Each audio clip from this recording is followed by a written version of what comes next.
They have fooled everybody. Counterfeit N95 respirator masks can look so real. It's one reason we found fakes keep turning up in shipments destined for medical workers coast to coast, falsely claiming to be from 3M or other legitimate manufacturers with no indication of how effective they are compared to the real thing. They look, they feel, they fit, and they breathe like a 3M mask. 1.7 million bogus N95s intercepted in New York, another 2 million sent to Washington state.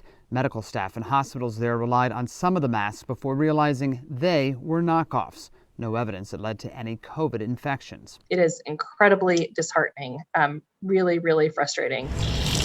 Demand in healthcare remains sky high for the N95, able to screen out 95% of airborne particles as frontline workers treat new mutations of coronavirus. You have all these healthcare institutions with this immense demand that's chasing this very limited supply. Homeland Security Special Agent Brian Winehouse says fraudsters are all too willing to fill that gap, duping distributors into selling masks not made by 3M or any other reputable brand. Individuals and organizations that were already involved in intellectual property crimes sort of changed what they were doing to fit this new need.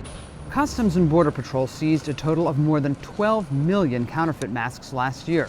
But arrests are rare despite international efforts to thwart PPE fraud.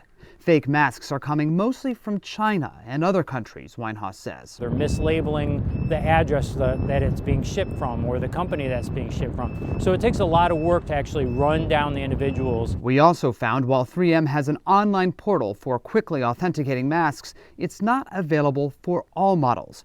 3M says buyers can reach out to the company for help validating any mask. PPE distributor Shazul Amin says before COVID, we just did not have to worry about counterfeit PPE. Now, if you're going to go back and say, hey, we need to figure out how to make sure every single mask can be authenticated, it's hard to go back and put those processes in reactively. 3M tells us it has quadrupled production of its N95s while working with Homeland Security to get forgeries off the market. The company has filed dozens of lawsuits to fight fraudulent sales and says purchasers should ensure they're going to an authorized 3M dealer. I think they're doing as much as they can, right? But I don't think anyone is prepared for something like this. With new variants of COVID emerging, you might be shopping for an N95. And it's important to know that there are a few things to look for. A legitimate N95 should display the word NIOSH, the CDC stamp of endorsement, an approval code beginning with the letters TC, a model number, a filter class, and efficiency level marking beginning with N, P, or R.